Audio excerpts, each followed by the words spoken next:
Welcome to the Downtime from WTWH Media with your hosts, Sarah Wynn and Sheri Kasprzak, bringing you everything you need to know from the week in manufacturing. And welcome back to the Downtime. We are a weekly manufacturing podcast from WTWH Media, sharing insights from packaging, OEM, and plant engineering. I am Sarah Wynn, senior editor, one half of your co-hosting team. Let me tag in my partner in crime. It's Sheri Kasprzak. I am the executive editor of Automation and Controls here at WTWH Media. And if you don't know, that is plant engineering, control engineering, and consulting specifying engineer. Welcoming you back for another episode of the Downtime. We're so happy you're here. It's a pleasure to be here, Sheri. We are ready to rock and roll. We are. Can you believe second episode of 2026 already? The year has just begun and it's already flying. Before you know it, we'll be doing our recap episode of a whole year. Yes, 2026. Flying by. 9 days in. Can't hold us back now.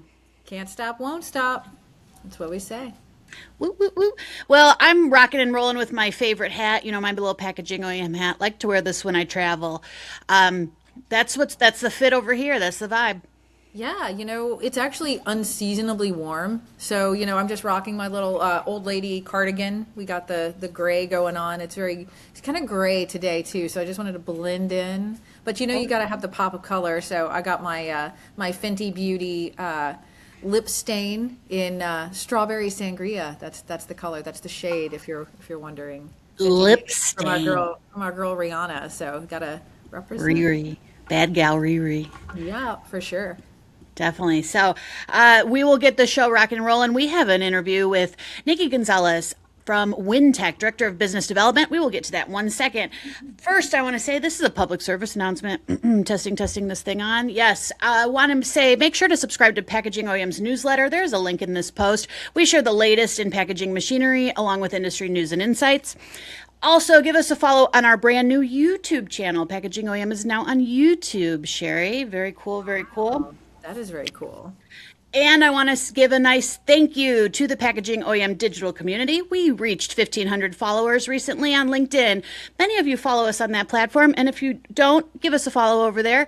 Sheri, I don't mean to brag, but it's a nice little online community we've made over there. It's crazy how you managed to blow that up. I love to see it. So congratulations on 1,500 followers. And yeah, go follow Packaging OEM on LinkedIn. And hey, while you're there, go follow the Downtime as well. You can follow us on LinkedIn, and if you like more cool visual stuff, go follow us on Instagram. We're at the.downtime on Instagram, and you can find the podcast at YouTube, Spotify, and SoundCloud, as well as plantengineering.com and packagingoem.com. So go follow us. Thank you. Follow Friday. Follow. Yeah, for sure. All right. So, yeah, we are, as you know, at the beginning of 2026, but over at Plant Engineering, we have just published our best of 2025.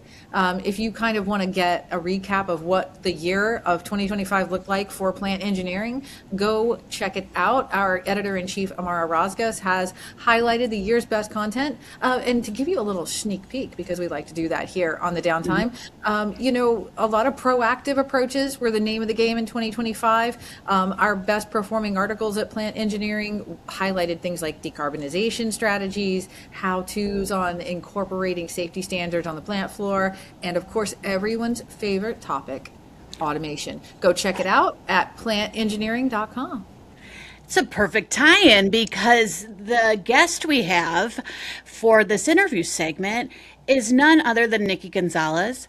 I mentioned at the top, she is the Director of Business Development at Wyntek, but she also co-hosts the Automation Ladies podcast. Right. And she's awesome. She's awesome. And we had such a great time with her. I was on her podcast. She's on our podcast. Sheri needs to go on the Automation Ladies next. I'm putting it out there. I'm just saying. So our conversation, Nikki shares her inspiring journey into sales engineering, how she joined Wyntek, and some HMI solutions that Wyntek offers. Sheri, do you want to share a little bit about that? Yeah, we love a human-machine interface moment. Yeah, she really broke down a lot of what Wyntek's doing for HMIs and how it's really kind of revolutionizing the game. And it was so great to chat with her about, Weintek and about HMIs. So it was a really great conversation. She covers the cost effectiveness features, security updates, and features like protocol conversion and IoT gateway functionality. Plus, she joins us for our game time segment. She's one of the elite. She's meeting the elite. So yeah, for sure. Thank you so much again, Nikki, for joining us. But why don't you take it away? Hello, welcome back to the Downtime. Sheri and I are here with a very special guest, Nikki Gonzales, Sales Development Manager for Wyntek and host of and founder of the Automation Ladies podcast. Nikki, welcome to the show. Thank you. We are Thank so you so much excited for to being have here. you. Yeah, for sure. I appreciate it. It has been a great morning and a fantastic thing to look forward to since I woke up. Well, want to tell us a little bit about yourself? Then we can talk some HMI, human machine interface. Yeah, sure. So I am a former sales engineer from the industrial automation industry. Spent about 20 years in various sort of technical sales roles. I have a business degree. My dad's an engineer, but I saw him as a business owner when I was coming up and going to college. So I thought I really enjoyed working with people, learning things. And I thought at the time that engineering was kind of like a boring, you sit in the back at your desk and, do some stuff on your computer by yourself kind of job. I found I'm a people person. So I went to business school, but I didn't even know until I was looking for a job that sales engineering was a job. And I immediately realized that was what I wanted to do, because I don't have to just sell something. I actually solve problems for people. And if I solve their problem, they typically buy from me. And so I was in machine vision for a few years, and then motion, mechatronics, pneumatics. I'm one of those perpetually curious people. So as I started looking at manufacturing lines, and I was lucky my first job, I got to go into everything from semiconductor R&D facilities to, chicken processing and blow molding. And I've seen so many different types of manufacturing. I had a hard time not kind of looking up the line and saying, well, what if they do something else first before the product starts to drift in quality? Or where does it go after my machine vision system decides it's not good? And I went into sort of the design part of engineering as well, working with multi-physics simulation, making virtual prototypes of products before they're manufactured to try to avoid these mistakes that then I was, initially helping people catch on the production line. And I've just had a really interesting and fun career because I've never known what I wanted to do. So I've just kind of taken opportunities as they come to me when they feel right and are interesting. And I worked in enterprise AI and supply chain for a while as well for a startup. And I took that job to do it in industrial. And I ended up working with movie studios most of the time, which was a huge and fun learning experience for me. And then I came back to the industrial automation industry with the startup in the supply chain space of the industrial automation industry, of all times during COVID, when everybody was having major supply chain problems. And so I got to learn a lot about that. I was in the trenches with a lot of buyers. I had always been selling. And honestly, it was like, blew my mind to figure out how hard it is to be a buyer. And so I've kind of gotten to see both sides of those. And during COVID, I got introduced to Wyntek, the HMI manufacturer, because out of all the people that I talked to that had like 52-week lead times, 2-year lead times, we can't even quote you because our time is so long. One time I called up Wyntek and they were like, oh yeah, we have it in stock in Seattle. Do you want it shipped out today? And that's when I was like, wait, what is this? Who is this brand? I've never heard of them. And then I started asking around to my community, and truth be told, not a lot of my engineering friends knew about them, but the ones that did, they loved them. And they were like, yeah, I would never use another HMI now that I know that this exists. And it was very serendipitous, just like most of the turns I've taken in my career. I happened to be at an AHTD meeting, the Association for High Tech Distribution, that was in Bellevue, Washington. And Wyntek USA is headquartered in the Seattle area. So our CEO actually came to this meeting. He saw me, we met. He, I guess, had seen me around on LinkedIn, and, he said, we're always looking for good people to join our team. It wasn't like, hey, there's a job open, you fit the mold kind of a thing. It was really just a conversation over a few months. And then we found that we really wanted to work together. And so I decided that the world of HMIs is now my world. Having been in the various other parts of the industry, I'll admit I've never programmed an HMI before. but I know what engineers look for. I know what machines need. I know how things communicate with one another. I love connecting dots. So it turned out to be a really amazing fit. And I've been there for like a year now. I think I celebrated my 1-year anniversary this week. Oh, So congratulations. that is hopefully the condensed version of my strange and windy career. Awesome. I Awesome. appreciate And it. I guess you mentioned automation ladies in there as well. Yes. So yeah, Go for it. 3 years ago, when I came back to the industry during COVID, when everything was all of a sudden online because nobody could go on sales calls, all the trade shows got canceled. I saw that LinkedIn was starting to have more content from our industry, not just, new product release or, I used to just connect with people I met at trade shows or customers to keep a track of them if they left their job or something like that, kind of for networking. And that's when I saw that LinkedIn was actually having people writing content. There were some, kind of thought leaders. There was a couple of podcasts that I started listening to. And I had met my co-host of the podcast, Ali G, Alicia Gilpin. She's a controls engineer. She was at Pack Expo, which I guess Pack Expo was still going on at that time, but I wasn't going. But I saw her posting a bunch of content on LinkedIn. I started following her. And I also loved that it was a woman around my age. Turns out we're the exact same age. Posting stuff that I was super interested in from a trade show I couldn't be at. And I was listening to the podcast Office Ladies, which is Angela and Pam from The Office, where they talk about the office. And you can just tell that they have so much fun hanging out. Like when they get together, they talk about stuff, they reminisce. And I remember thinking to myself, I wish it would be so cool to have a friend that I could just nerd out about automation with. And Allie just seemed so approachable. We had talked a few times. I had sent her something for her. She has a little demo wall in the back of her office and stuff. And I don't know what made me think of asking her, but I was like, hey, I know we don't really know each other, but do you want to start a podcast together? Because I thought, having always been kind of on the sales engineering side, I really, really appreciate having a partner in crime that's more technical than I am. And so I enjoy that interaction with engineers that maybe don't want to talk as much. And that is kind of how that started. She said yes. It was crazy. We had no idea what we were doing. And we hadn't even met in person until we met at Automate that year and did our first live podcast together. And we've just loved it. It's allowed us to meet a lot more women and people in general in the industry. We get to hear all kinds of stories that I never would have known otherwise. And it's kind of grown into a bit of a community. And then we also started a technical training conference called OT SCADACon, just kind of based off of all the cool people that we've met. And we went to a training class at a company called Traceroute, which is all about industrial OT networking. And there's a lot of stuff that we loved about that class. It was almost like a conference, very like mastermindy also, just because so many business owners attended. And then we also had been to ICC, which is the Inductive Automation or Ignition Community Conference. And it had this like real community feel to it that I hadn't felt at an industrial or a business conference before. And so because, I don't know, we're insane and we think we can do everything, we just decided to start our own conference and mesh up sort of a technical training thing with the community thing. And it's called OT SCADACon, and we're putting it on for the 3rd year this year.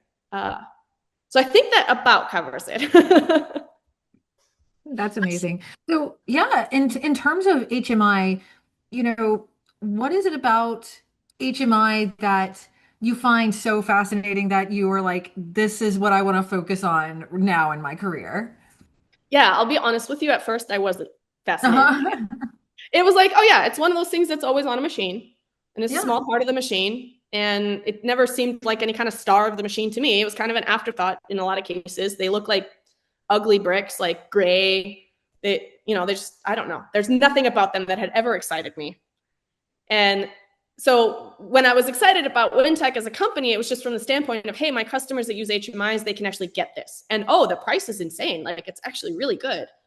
But when they first offered me or like asked if I would be interested in joining their team, I was just going to kind of humor them. Like I liked Oscar, my CEO. When I met him, I liked his vibe. And he was like, just come out and meet with us. Like, I think you'll really like what we have to say.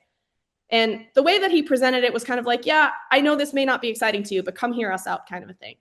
And they flew me out to Seattle, and I started to do more research and ask around. And that's when I got excited, because I didn't realize how much an HMI actually can do on a machine. And how difficult they are in a lot of ways kind of to work with. They can be a pain in the butt and they can look ugly and stuff. And I'm a big fan of, I don't know, finding things that are better ways of doing things that are either cheaper or easier to work with than kind of the status quo. And I usually thought of startups as the way to do something like that, something innovative, solving a problem that people didn't know there was a solution to. And here I found a 30-year-old company that made something that to me felt as exciting as a startup, but it was just a product that I think is underrated in the market, and they've never really done a lot of marketing. You know how it's a company run by engineers, right? They always want to tell you the specs, and they think that the product is so good that it's going to sell itself. But I don't know. I like to get people excited about things, and it's hard to get excited about specs. They either meet your needs or they don't, kind of a thing, right? And when I found out about and this is colloquially just me calling it, instead of it just being an HMI, it's like a smart HMI. I immediately thought of like a universal remote. It can work on any TV, or a smart TV versus a regular one. You can have a bunch of extra stuff on your TV, like you can play YouTube, you can, have it play music. It's no longer just the one thing that you think of. And that's really what Wyntek has done with their newer lineup of HMIs. It is a gateway, it's a protocol converter, it's a media hub, it is so many things other than just what you would think of as the replacement of pushing buttons and seeing indicators on a machine. And I know how much people struggle with modernization and all this industry 4.0 and IoT and all these buzzwords. And they're so kind of far removed from the reality of what the plant floor engineers are actually dealing with on a day-to-day basis. And I immediately just saw that this really bridges that gap in an extremely cost-effective way.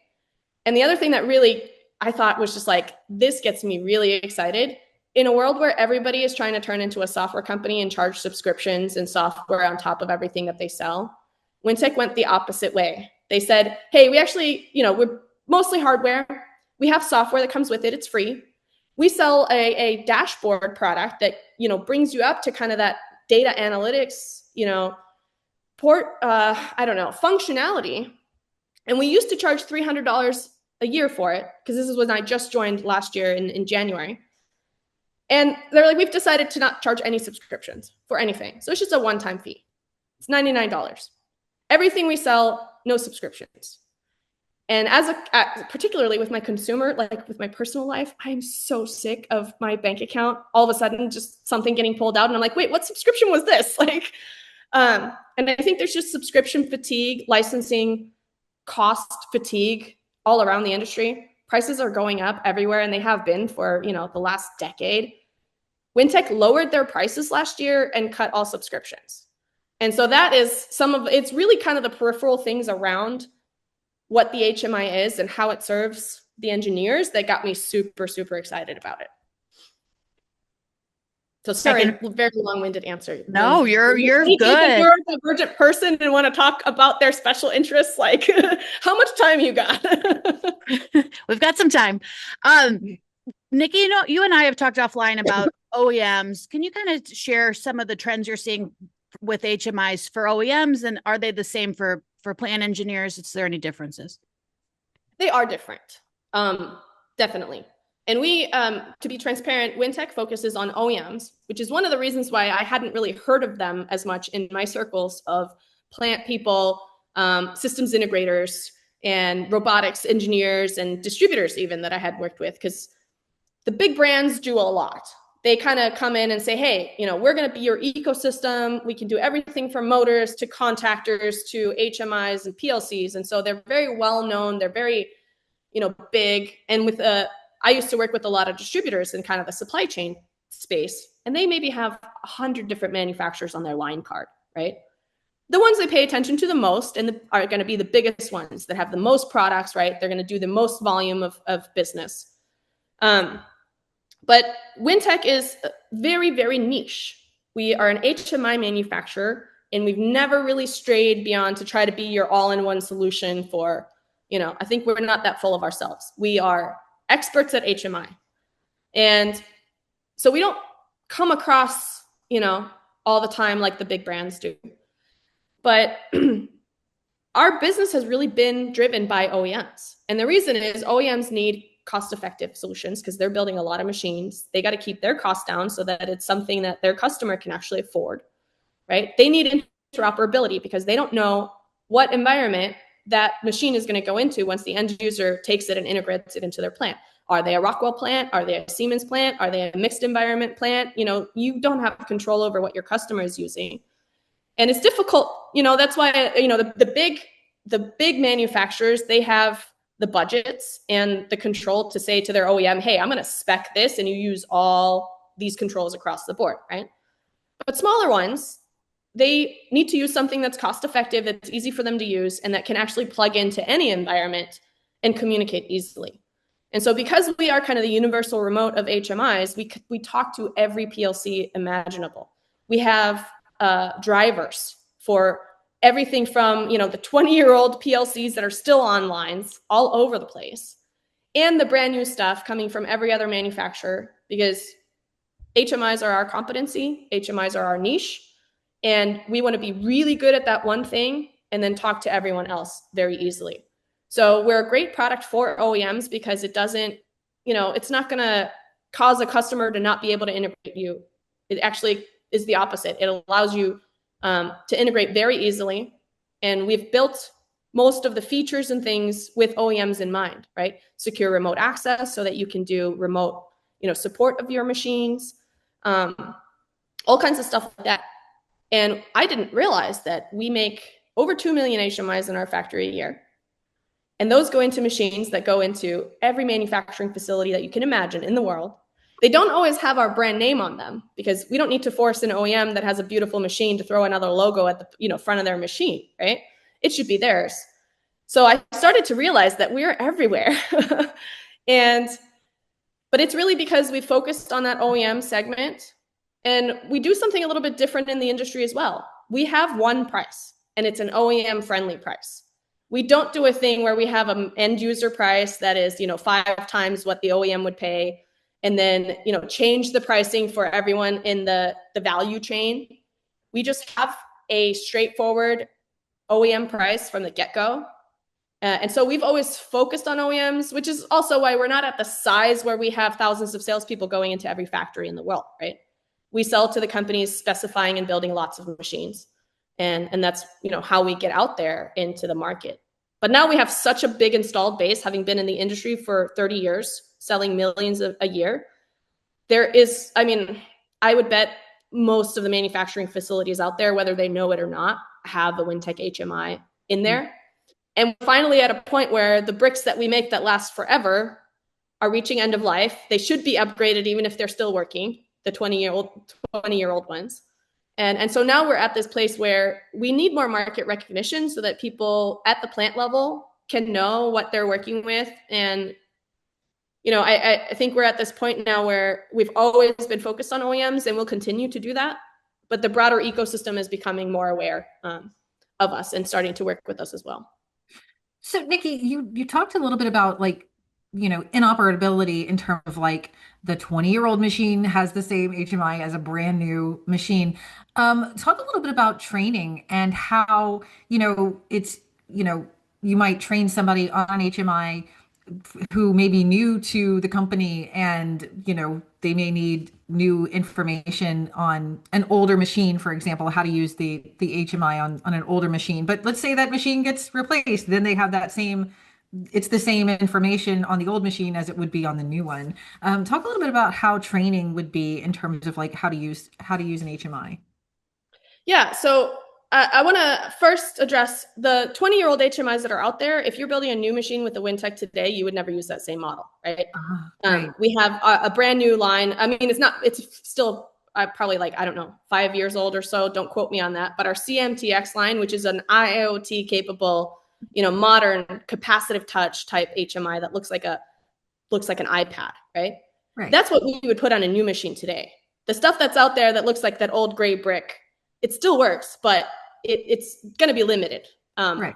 That's why I was like, man, a lot of our stuff out there looks so bad. And then I realized it's so old. They looked amazing back in the day. But But one thing that I'm proud of with Wyntek, and I found this in my online research as well, I found like reviews on Reddit going back 10 years people saying, hey, we've always had like a forward migration path when we do upgrade. So one thing, if somebody is going from a really old Wyntek HMI, either that came in on a machine or they're finally doing the redesign, we will, most of the software, so we've had probably 3-4 iterations of our software in that lifetime. And so you may need our help a little bit. It's not an automatic process, but we can port any program from the old software to the new one with a little bit of assistance. We'll never force somebody to upgrade or change something just for a pricing reason. And we support everything that we've ever made in terms of upgrade path. So that's pretty easy. We've also found, so we make our own HMI software. It's called Easy Builder Pro is the current version of the software. And our mission is kind of in the name there. It's meant to be easy for a beginner, but it also has all the pro features that a pro user would expect. Somebody that's really a certified high-end, like expert HMI developer. And we actually do all of our training online. We found, we'll go in and work directly with OEM customers and train their staff when they're speccing something. But from an end user standpoint, or anybody that just wants to pick up and understand HMI programming, we have a YouTube channel that has over 300 how-to videos. We have a support forum on our website that is staffed by our actual engineers, not just people on the forum that are also users. Although you can learn from both. And so we've really approached the training in the sense that it should be free, it should be easily available, it should be available to you when you need it, because we find oftentimes engineers, maybe they don't have the opportunity to sit through a whole training class before they start a project. So they may be working at 10 p.m. and they're not going to get a support person on the phone, but they can look up a YouTube video and find out how it works. So I just spoke to actually somebody yesterday who inherited a project that had already spec'd a Wyntek HMI with an integrated code assist PLC. And he's a Rockwell guy. And he's like, I'd never programmed in code assist before. I'd never used your HMI before. But I just went in there and in one weekend, he was like, I was able to produce a professional result. And he was like, it was so easy to learn. I was able to look up your YouTube videos. And I asked him, I was like, at this point, would you want to go to a formal training class? And he was like, yeah, I don't think I need it. Like, it's really not that hard. It was really intuitive to use. And so I think training is one of those things that in our industry has been very gate kept. Most of the manufacturers offer paid training, and then there are third-party companies that also offer paid training. And it's been hard to break into this industry and learn how to do these things: HMI programming, PLC programming, SCADA programming. One of the biggest SCADA companies that's been super successful lately is Ignition. And one of the things that they've done, and they were like the first to do this, and probably the only ones that I know of, where they have completely free training. They have an online university that anyone can log into and learn and become a SCADA developer. And we have that same philosophy. Anyone should be able to access HMI training, whether they're a beginner or not, and not have to pay for that and go to a special class or have to travel, because let's face it, not everybody has the time or the budget for that. Definitely. I love the digital catalog, being able to, Nikki, we talked before about writing down different ideas. So if something comes up to me in the middle of the night, I want to go look it up, I can find it. And that's awesome. Exactly. Yeah. That's the point I was trying to get around to. I wanted to circle back to Universal Remote for a second. Can you kind of just share a little bit more about how you see Wyntek HMIs as this Universal Remote kind of analogy? Yeah. So when I found out, one of the first things that came up, and I didn't really even think of HMIs in this context, is communicating between different devices on a machine. And not all of them speak the same languages, right? So you have Ethernet IP, which is kind of the standard of the Rockwell world. And you have Modbus, which is, a legacy, but very, most things speak Modbus, right? You have all these different communication protocols. Certain ecosystems use different things. Like Siemens, they use Profibus and Profinet and these things more often. You have Bosch, who uses EtherCAT, and Beckhoff use EtherCAT, right? So you kind of have these different ecosystems and different ways that things talk to each other. And as a machine builder, it's kind of hard to be stuck. You may choose a sensor or a motor or something that now speaks a different language, right? So you have to bridge those protocols, and you have to figure out how everything can talk to each other. And a Wyntek HMI, within our software, we actually have, because we have all these drivers for our HMI to communicate with something, and we support pretty much all major protocols, we've enabled in the software those drivers to also be able to be used to bridge the protocols between other devices on the machine. If you can bring it into the HMI, you can translate from Ethernet IP to EtherCAT, or Modbus TCP to, you can then go to MQTT or OPC-UA if you want to start bringing information up from your machine into your plant network. So it really is kind of this like universal gateway in a way. It has all the major industrial protocols that in the past you've needed a specific conversion gateway, one that goes from, let's say, Modbus to Ethernet, right? And you have to buy a separate appliance. You have to fit that in your cabinet. It's kind of a one-to-one translator. The HMI can do that, and it can do an unlimited number of protocol conversions. We don't limit that at all. It's software-based. As long as you can get the connection in, either through our Ethernet port, the USB, or through an expanded, remote IO, then it can talk to each other through the HMI. And then the other thing is really this Industry 4.0 IoT, bringing information up to the cloud or to a SCADA or to an MES system, wherever you're trying to take your machine and plug it in. That's another one that we include the IoT gateway functionality in the HMI for free. We sell gateways separately as well, but if you're using the HMI, it really has all of that functionality built in, and it can replace 2 or 3 other appliances that you may need separately in your cabinet if you're not using a Wyntek HMI. Protocol conversion gateways, IoT gateways, remote access gateways. So we have a functionality for secure VPN remote access to the machine, and through our HMI to the PLC as well, and any other controls that are on the machine. So that is kind of why I consider it to be a universal remote, because it's for the operator to operate the machine, but it's also for the machine to communicate to anything else. And the Wyntek HMI is just kind of an open central hub. And I mean open, not in the unsecure kind, but just in it's not a specific, kind of ecosystem that it sticks you with. Mm-hmm. And it does all that without charging any software licensing fees or any ongoing fees, which for most of these other third-party appliances, you have to pay for the hardware, and oftentimes you have to pay an extra software subscription as well. Appreciate that. Thank you. I think that's it. Should we go into our game then? I'm excited for our game time. We are so excited to have you. And you are joining an elite club, Nikki. You are joining Kathy Rinney as one of our only guests who have celebrated and joined us for our game time segment. So we will transition gears. Favorite people in the industry. I'm sorry. I'm going to have to interrupt you here and just give her a shout out. Like, if you don't know Kathy, the conveyor cougar, you just need to follow her. She will just brighten your day. She's awesome. And if you see her at a trade show and you need a hug, Kathy will give you the best hug of your life. Yeah, we love her. We loved having her on. But yeah, she was another one of our game participants. So you joined an elite group. Nice. Welcome to the club, Nikki. Welcome to the club. We got a conveyor cougar sitting next to you. You're in a good spot. So just like the conveyor cougar, I created a game with you in mind. This game is new. It's making its debut today. It's called Tap or Scrap. Sheri and I will throw out a few topics, including tech preferences, personal human anecdotes, things like that.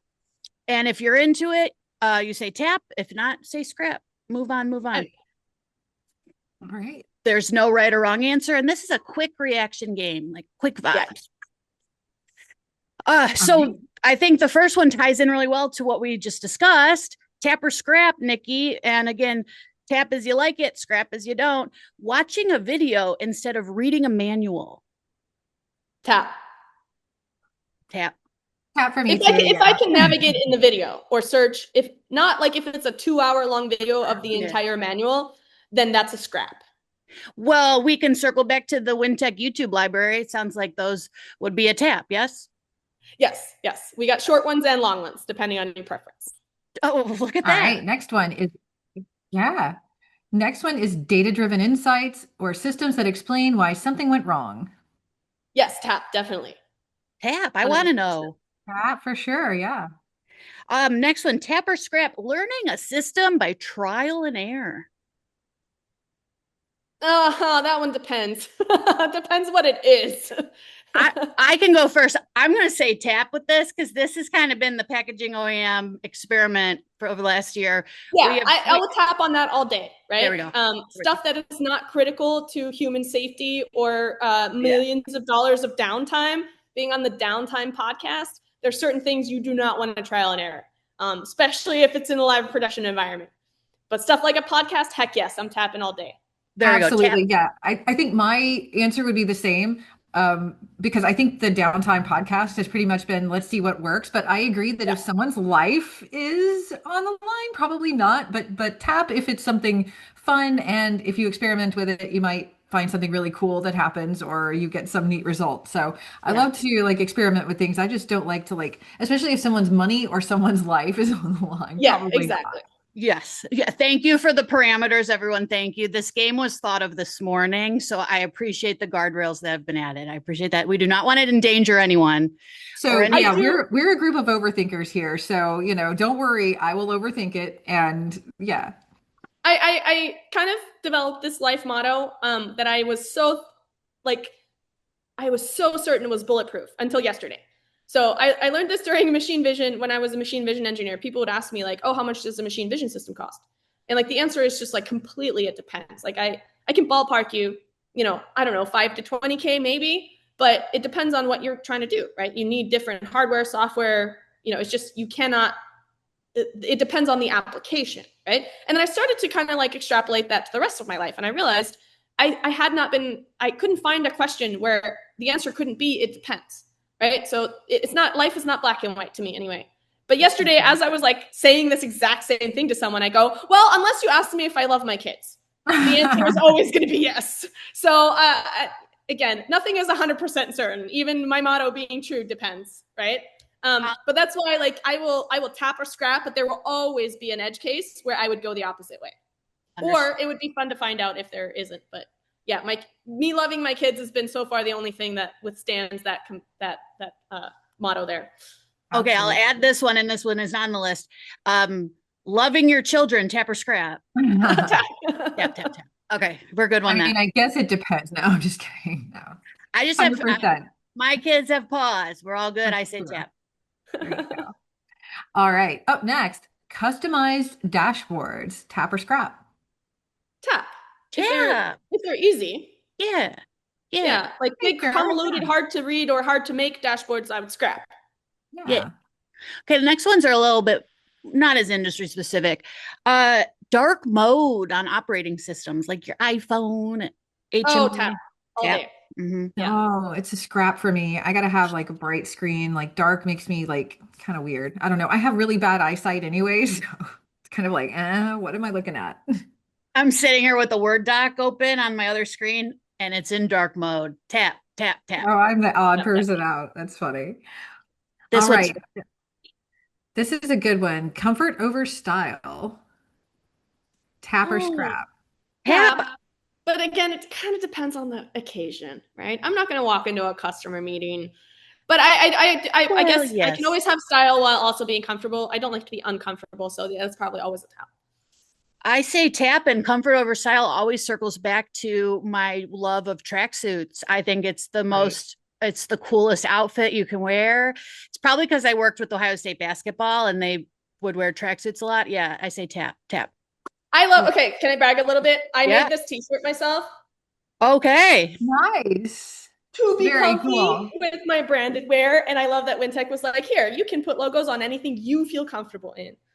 That's perfect. Awesome. As I'm wearing my packaging OEM hat. Because honestly, as much as I love like being gifted corporate apparel, it doesn't always fit well, especially for women. It's like dicey. You're going to give me a polo shirt. Like, I'm going to feel so uncomfortable. It's just not my thing. So yeah, comfort and style. I can have it all. So Sarah, you know me as the person who wore heels to ProMat. The answer for me is definitely going to be scrap because I like to be comfortable, but I have to be stylish. I think you can do both. I think you can be comfortable and stylish at the same time. Yeah, they were very comfortable heels. And this is for me, but I wear boots. Like boots with like a comfortable heel. Nice. So it's a bit stylish, but they're very comfortable to walk in all day. Exactly. Yes, Nikki, I don't know if you know that story. First time I ever met Sheri in person, we're at a show and she's wearing these huge heels. And I'm like this chick's crazy. Every time I see somebody like in movies, like running in heels, I'm like, oh my God. That would have been Sheri. Yeah. But she moved like a gazelle. She was great.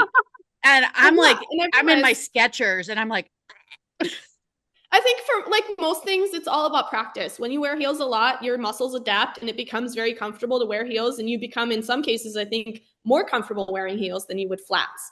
Because that's what you've conditioned your muscles to support, you know? Exactly. I don't wear heels. I broke my foot tweeting while walking. That's off the table. Nikki, I'll tell you the story offline. Yep. Okay. Next one up, I added this one just for Nikki. Tap or scrap, discovering new voices through your LinkedIn feed. Oh, tap, tap, tap, tap, tap. Tap for me, for sure. Yeah. That's how I've been active on LinkedIn again this week after like the holidays. I'd been completely MIA for like 3 weeks. And I connect, like, I don't know. I found like 3 new people that I didn't know existed that this week that I was just super excited to talk to, including one of them I talked to for 2 hours on a meeting yesterday. Yeah. So yeah, all day. Tap. That's amazing. All right. That's how we're here. Yeah, for sure. Love that. Okay. The last question is actually kind of seasonally relevant. New Year's resolutions, tap or scrap? Actually, scrap. Ah. Because I feel like they're too trite and like just people do it and then they don't, like the fact that it's a New Year's resolution, it just seems like something that you should do. I actually posted something today about like my self-talk and how I should no longer do negative self-talk things. And I've said this on the Automation Ladies podcast multiple times, like, oh, we'll roast each other harder than anybody else does. So like, bring it on. I don't care what you say. I've probably said it about myself and I shouldn't do that. I don't think it brings anybody anything good, really. It's like a defense mechanism. It's a wall you build. It's a way for you not to be criticized by other people because, hey, if you do it yourself, then people can't hurt you, right? But I also like it's January, so I could totally be like, oh, my New Year's resolution is like positive self-talk. But I'm going to do this for the rest of my life, and it's not just because of the new year. It just happens to be like a time, I think, when people think of fresh starts at the beginning of the year. But I think way too many people make New Year's resolutions kind of because it's something to do. And then, the majority of them don't get followed up on. So make a resolution whenever you have an event in your life that says, hey, change something. Yeah. And it shouldn't be tied to the new year. I'm going to say the same thing Nikki said. Scrap the New Year's resolutions. If I have something I want to do, I'm just going to do it. And I'm not like, would you wait until next year now? Because the new year's over to be like, oh, I have a good idea about myself. I'm going to wait until next new year to make a resolution. No. Nikki, Sheri, I got a great idea, but you're going to have to wait continuous improvement, man. It's all year. Yeah. So, yeah, it's a scrap for me too, but I feel like the whole premise of New Year's resolutions, it sort of suggests that there's something wrong with you that you need to change. And to me, it's like embrace who you are. Like if you have goals, that's a different story. And it's like, okay, I'm going to set goals, even if it's at the beginning of the year, even if it's like in the middle of the year. If you want to set goals, that's fine. But to try to say, well, there's this thing about myself that needs to change, I think is kind of mean to yourself. It's great to have goals, but that goal shouldn't be to become a different person. Yeah. Right. And I would say, I think this show, this Downtime specifically, and I was a guest on Automation Ladies too. Thank you, Nikki, for the invite. I think both have that welcoming environment that you can just come in and be yourself. You don't have to perform. This is a place to be real, a place to be human. And Nikki, we appreciate you joining us. Thank you. Thank you. Thank you so much, guys. Yeah, this was really fun. I'm not going to copy you and put a game on my show, but like, that seems like a really good idea. So thank you guys. I'd say keep it going. Invite all the people to the elite bench, man. If you're on the show, you're probably already elite. I don't know. You guys wouldn't be talking to some, I don't know. People that don't have anything valuable to say. I don't know. I shouldn't say that. Everyone has something valuable to say. I think they just maybe haven't found what it is. Well, put it out there. 2026 is here. In the event you have a New Year's resolution, you want to play more games, Downtime's here to do it. So we're ready for you. And if you don't have a New Year's resolution, we're still here. So thank you, Nikki, for joining us. We greatly appreciate it. Thanks so much. Thank you. I'm really looking forward to more of your coverage of the industry online, the videos, the GIFs, all that kind of stuff. It really makes my day when I see them. So I want to say to you guys, I appreciate it, as well as the show. We also need more women voices in the industry and another podcast run by women in the space. It's just amazing. So thank you. Yes. Yes. And thank you to Stephanie Neal, who gives us the platform to do so. I appreciate it. Thank you, Nikki. Bye. Thank you so much, Nikki Gonzales, for joining us on the Downtime. It was great having you, and welcome back to us anytime you could be on the show. Anytime, any place. FaceTime me, Nikki. You know I'll answer. Thank you. Thank you. But yeah, we had a great time with her. Love the Game Time segment. Shout out to Nikki and Kathy Rinney. They've joined us for the games. Only two. Yep. We need more people to do the game for us. So, hey, if you want to be on the Downtime, if you want to join the game segment, let us know. You can actually reach us now by email.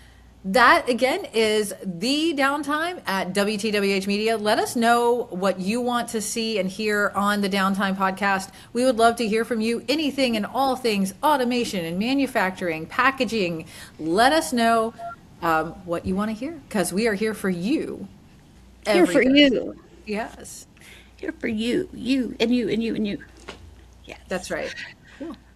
So we are so excited to be back. This, again, is a weekly manufacturing podcast from WTWH Media, the Downtime. I will say, I think we've come to another end of an episode, Sheri. Parting is always such sweet sorrow, but we are at the end of another episode. But thank you all for joining us, and we'll see you in the next episode. Bye.